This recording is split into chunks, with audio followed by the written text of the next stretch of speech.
没有人会为了你的未来买单。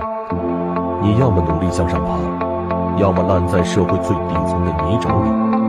这就是生活。为了对得起未来的自己，现在的你不能贪图安逸。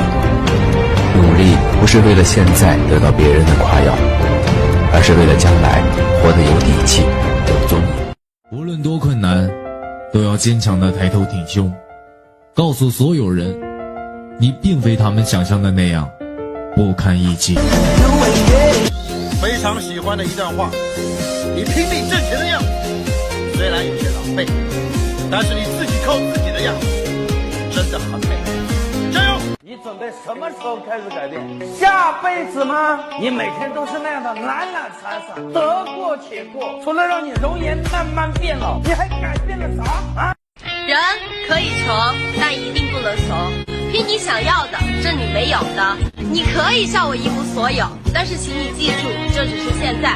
人穷无非讨饭，不死终将出头。加油！前路坎坷就放弃吗？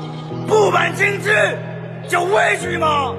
少年，你是废物吗？背后低头努力，人前抬头好气。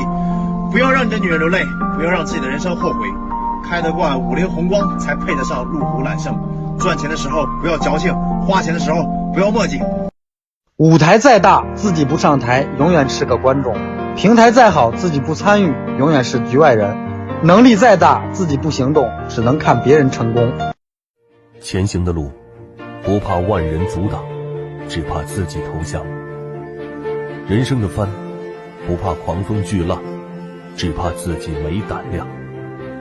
有路就大胆去走。当你学会拒绝别人，学会以牙还牙的时候，他们反而会尊重你，甚至敬你。你要相信一句话，有时候无情一点